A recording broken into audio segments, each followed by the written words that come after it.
الحمدللہ رب العالمین الصلاۃ والسلام علی خاتم النبیین اما بعد فاعوذ باللہ من الشیطان الرجیم بسم اللہ الرحمن الرحیم وما ارسلناک الا رحمۃ للعالمین۔ سوال، معزز خواتین و حضرات، یہ ایک سوال ہے کہ آپ صلی اللہ علیہ وسلم کی پوری زندگی ہمارے لیے مشغل راہ ہے، اور چونکہ دین مکمل ہو چکا ہے تو احکامات تو تمام کے تمام موجود ہیں، چاہے وہ احکامات مکی زندگی میں نازل ہوئے ہوں یا مدنی زندگی میں۔ لیکن جیسے کہ آپ نے مکی زندگی کے کچھ واقعات کا تذکرہ فرمایا تو اس سے ایک سوال پیدا ہوتا ہے کہ امت پر بحیثیت مجموعی بھی اور ایک مسلمان کے انفرادی زندگی میں بھی مختلف قسم کے حالات پیدا ہو رہے ہوتے ہیں۔ تو سوال یہ ہے کہ ایسے کون سے حالات ہوتے ہیں جن میں آپ صلی اللہ علیہ وسلم کی مدنی زندگی کی نسبت اگر ہم مکی زندگی کو سامنے رکھیں تو زیادہ آسانی کے ساتھ ہم ان کے حالات میں دین پر عمل کر سکتے ہیں۔ اللہ اکبر۔ سب سے پہلے تو اس سوال کو سمجھنے کی کوشش کرتے ہیں۔ اصل میں آپ صلی اللہ علیہ وآلہ وسلم کا طرز تعلیم جو تھا بالکل فطری تھا، کیونکہ اسلام بھی فطرت کا نظام ہے۔ اس وجہ سے جس قسم کے حالات ہو اس قسم کے حالات کے مطابق کام کرنا ہوتا ہے۔ ہم دین میں بھی اگر دیکھتے ہیں تو اگر کوئی بیمار ہوتا ہے تو اس بیماری کی حالت میں جتنا دین پر عمل کر سکتے ہیں اس سے اتنا کہا جاتا ہے۔ اگر کوئی نماز کا تو حکم ہے کہ نماز پڑھنا ہے، لیکن اب کوئی کھڑے ہو کر نہیں پڑھ سکتا تو بیٹھ کے پڑھے، بیٹھ کر نہیں پڑھے، اشارے سے پڑھے۔ وضو کا حکم ہے، وضو نہیں کر سکتا تو تیمم سے نماز پڑھے۔ الغرض یہ ہے کہ ہر حالت کے مطابق حکم موجود ہے، جو بھی حکم ہوتا ہے جس وقت کا، چونکہ دین فطرت ہے، لہٰذا جو جس قسم کے حالات ہوں گے اس قسم کے مطابق اس پر عمل کیا جائے گا۔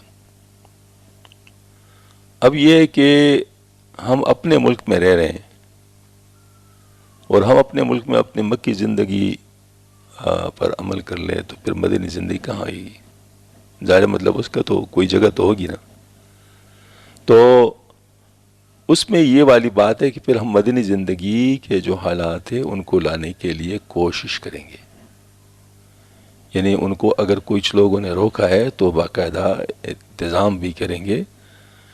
جتنے بھی ہمارے دینی سیاسی جماعتیں ہیں تو اگر دیکھا جائے تو ان کا منشور یہی ہوتا ہے، مطلب ان کا کہ وہ جو ہے نا وہ اپنے ملک میں کیسے دین اسلام کو نافذ کریں گے۔ یہ نہیں کہ مطلب مکی زندگی کو اختیار کر کے جو ہے نا مطلب یہ ہے کہ ہم بچ جائیں گے، نہیں، مکی زندگی تو مجبوری کی زندگی تھی، وہاں تو جہاد کا بھی حکم نہیں تھا، وہاں تو بہت ساری چیزوں کو ظاہر کرنے کا حکم نہیں تھا، کیونکہ اس وقت مجبوری تھی۔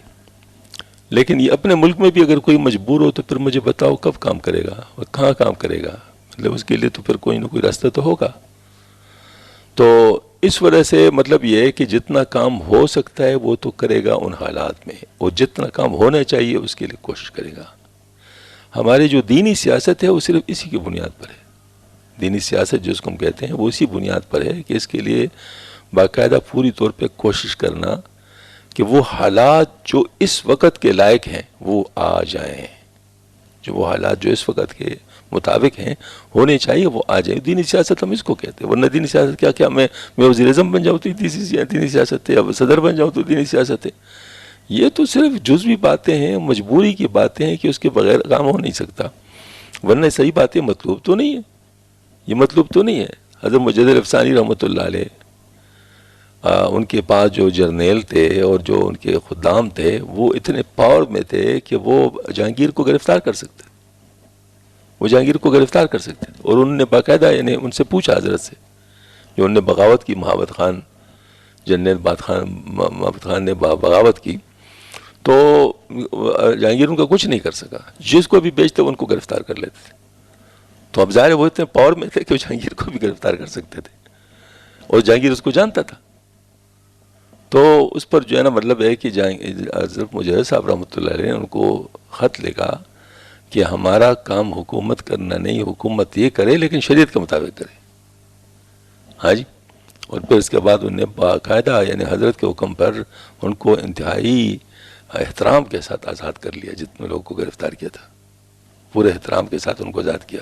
اس سے جو رعب پڑ گیا جہانگیر کے اوپر وہ اس طریقے سے نہیں پڑ سکتے کہ اس کو گرفتار کر سکتے، اسے وہ فوائد حاصل نہیں ہو سکتے تھے. تو جہانگیر ان کا گرویدہ ہو گیا اور پھر اس کے بعد حضرت کو ساتھ ساتھ رکھنے لگا. ہاں جی، تو اس کا مطلب یہ ہوا کہ یہ جو ہے نا ہمارا منشور یہ نہیں کہ حکومت کرے، لیکن منشور یہ ہوتا ہے کہ ہم لوگ اگر اس کے لیے حکومت کرنی پڑ جائے تو کرنی پڑے گی، مجبوری ہوگی. ورنہ صحیح بات ہے کہ جو دوسرا شریعت کے مطابق کام کر رہے ہیں ہم کیوں اس کو چڑھیں گے؟ مطلب ظاہر پھر تو ہمیں چڑھنا نہیں ہے. تو مدنی زندگی میں حکومت ہے، سطوت ہے، رعب ہے، دبدبہ ہے اور اس کے مطابق کام کرنا ہے.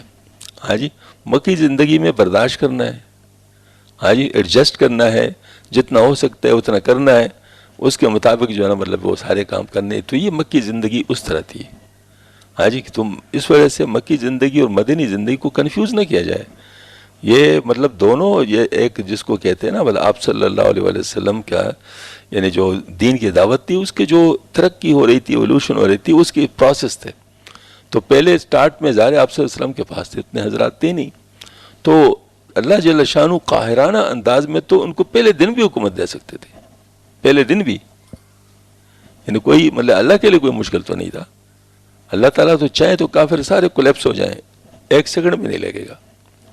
ہاں جی، لیکن اللہ تعالیٰ اس طرح کرتے نہیں ہے. یہ اللہ پاک نے اسباب اور اس کا جو ہے نا مطلب وہ پورا دائرہ بنایا ہے. شیطان کو جو کلی اجازت دی ہے تو وہ ظاہر مطلب یہی دی ہے کہ نا کہ ظاہر میں جتنا تم کر سکتے ہو کرو.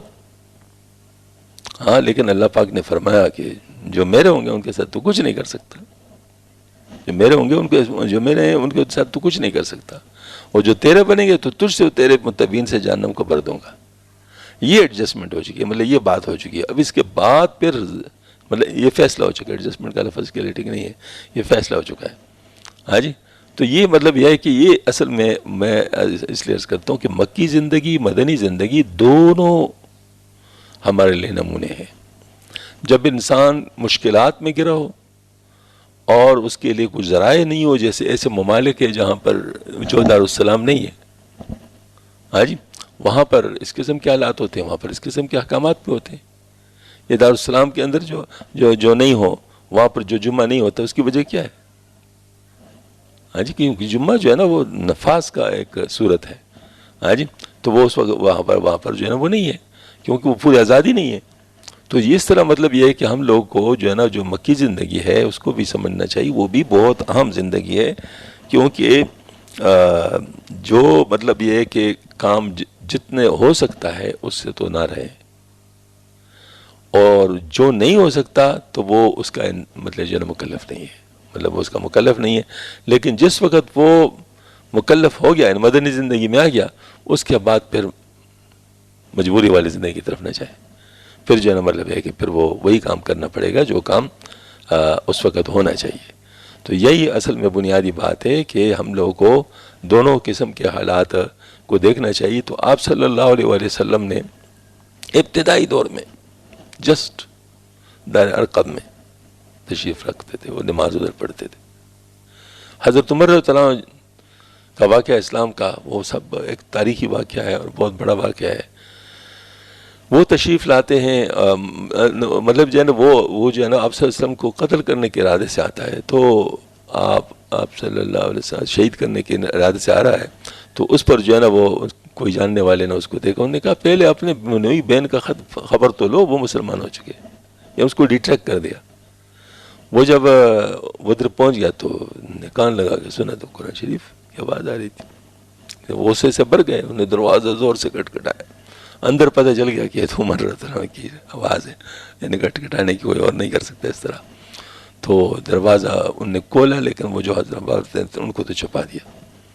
ہاں جی، جو ان کو پڑھا رہے تھے وہ جو ان کو چھپا دیا. جب آئے تو ان نے چونکہ سنت ہوتے آواز تو سنی تھی، تو آتے ہی اپنے بہنوئی کے اوپر جو ہے نا وہ تابڑ توڑ حملے کرنے شروع کر لیے. بہن نے اس کو تو بہن کو بھی خوب مارا. آخر بہن بھی عمر کی بہن تھی رضی اللہ تعالیٰ کی. تو اس نے کہا عمر یاد رکھو، تو بے شک ہمیں مار مار کر ختم کر دے، لیکن اسلام ہمارے اندر داخل ہو چکا ہے، اس کو تو نکال نہیں سکتا. جو کچھ مرضی ہے تم کرو. تو یہ استقامت والا جملہ وہ جو مطلب عمر رضی اللہ عنہ نے سنا تو ہل گیا. آخر بہن تھی نا, ہاں جی ہل گیا. تو بس وہ تک کے اس طرح جیسے چور تک کے چور بیٹھ گیا. انہوں نے کہا کہ مجھے وہ کلام سنا دو جو تم پڑھ رہے تھے. تو انہوں نے کہا کہ یہ تو ناپاک آدمی نہیں سن سکتا, تو وہ بھی ناپاک ہے. انہوں نے کہا کیا کروں؟ انہوں نے کہا نہاؤ, پہلے نہا لو. تو باہر نہا لیا. پھر جب آ گیا تو اتنے میں باب رتن بار تشریف لائے. انہوں نے کہا کہ عمر شاید آپ کے بارے میں آپ صلی اللہ علیہ وسلم کی دعا قبول ہو گئی, کیونکہ آپ صلی اللہ علیہ وسلم نے مانگا تھا اللہ تعالیٰ سے کہ اللہ ان 2 عمروں میں سے ایک عمر کو اسلام کو اس کے ذریعے سے طاقت دے دے. تو خیر بہرحال پھر اس کے بعد وہ قرآن پاک سنا لیا. وہ ایک سورۃ طٰ وہ جیسے مطلب سنا تو وہ ٹپ ٹپ آنسو گرنے لگے, دل تک پہنچ گئی بات. تو اس کے بعد پھر یہ ہے کہ وہ مطلب ان کو لے گئے آپ صلی اللہ علیہ وسلم کے پاس کہ مجھے بھی مطلب اسلام کی دولت. تو وہاں جب گئے تو عمر آپ صلی اللہ علیہ وسلم دار ارقم میں تشریف فرماتے جن صحابہ کے ساتھ جو اس وقت مسلمان ہو چکے تھے. تو دور سے جب نظر آئے تو امیر حمزہ رضی اللہ عنہ بھی اس وقت مسلمان ہو چکے تھے. تو وہ تو پہلوان تھے. تو آپ صلی اللہ علیہ وسلم اور سب صحابہ حیران ہو گئے کہ پتہ نہیں کیا ہو رہا ہے. تو امیر حمزہ رضی اللہ عنہ نے کہا کہ اگر صحیح ارادے سے آ رہے تو ٹھیک, ورنہ اسی کے تلوار سے اس کا سر قلم کر دوں گا. تو پھر جب اندر تشریف لائے تو آپ صلی اللہ علیہ وسلم بڑھ کے ان کو اس طرح جھٹک دیا دامن سے کہ کس ارادے سے آئے ہو؟ انہوں نے کہا مسلمان ہو رہی. تو بس سب نے نعرہ لگایا, پھر مسلمان ہو گئے. پھر مسلمان ہونے کے بعد اب دیکھو مکی زندگی اور مدنی زندگی کے سینڈوچ تو مطلب تو نظارہ سا ہو رہا ہے. اور وہ کیا ہے؟ عمر رضی اللہ عنہ پوچھ رہے ہیں یہ نماز کدھر پڑھیں گے؟ کہ ادھر پڑھیں گے. تو ادھر خانہ کعبہ میں کیوں نہیں؟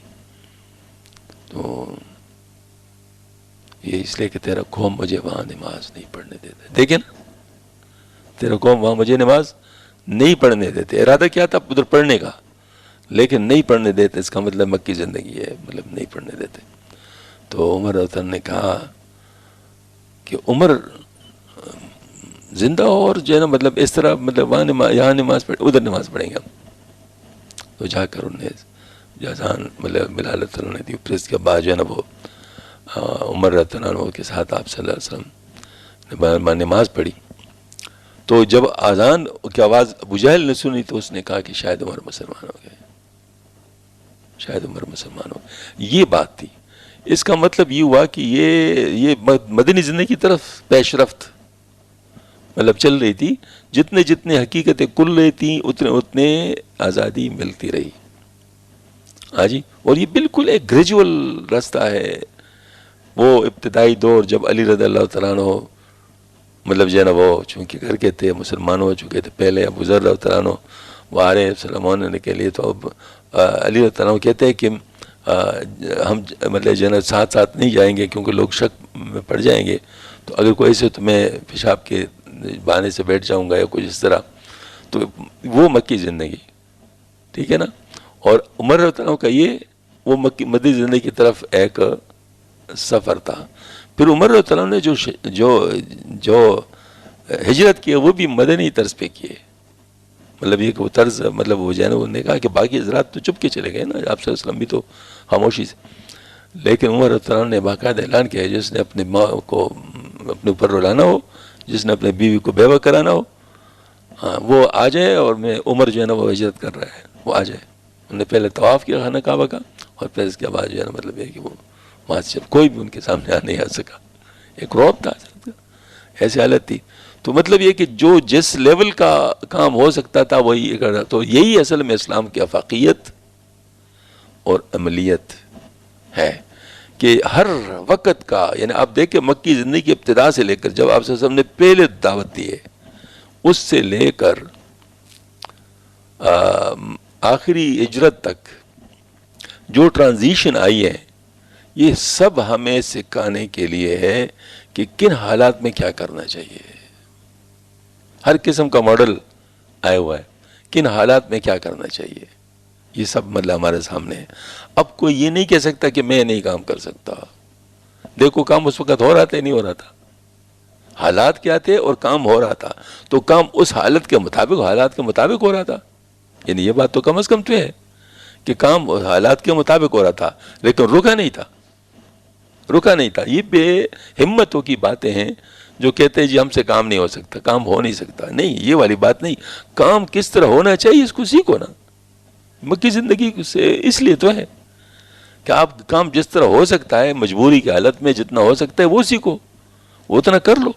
ہاں اس کے بعد اللہ تعالیٰ آپ کو جتنی مطلب ریلیکسیشن اور جتنے آسانیاں دیتے جاتے ہیں اتنے کے مطابق ذمہ داری بڑھتی جائے گی، حتیٰ کہ جب مدنی دور میں آپ داخل ہو جائیں گے تو پھر اس وقت آپ جیسے طالبان نے پھر حکومت قائم کی تھی اور پھر اس کے بعد انہوں نے تمام چیزیں وہ انٹروڈیوس کرنی اور ساری چیزیں ہو گئی، پوری دنیا دیکھ رہی تھی اور حیران تھے کہ یہ کیا ہو رہا ہے، تو بس ٹھیک ہے جی بالکل، ہاں جی۔ تو اس وجہ سے میں اس لیے عرض کرتا ہوں کہ ہم لوگ کے لیے بہترین لقد کان لکم فی رسول اللہ اسوۃ حسنہ، آپ لوگ بالتحقیق یعنی بہترین نمونہ آپ صلی اللہ علیہ وسلم کی زندگی موجود ہے، لہٰذا ہم لوگ کو اس کو اچھی طرح سیکھنا چاہیے اور اس کے مطابق عمل کرنے کی کوشش کرنی چاہیے۔ وآخر دعوانا الحمدللہ رب العالمین، ربنا تقبل منا انک انت السمیع العلیم وتب علینا انک انت التواب الرحیم، وصلی اللہ۔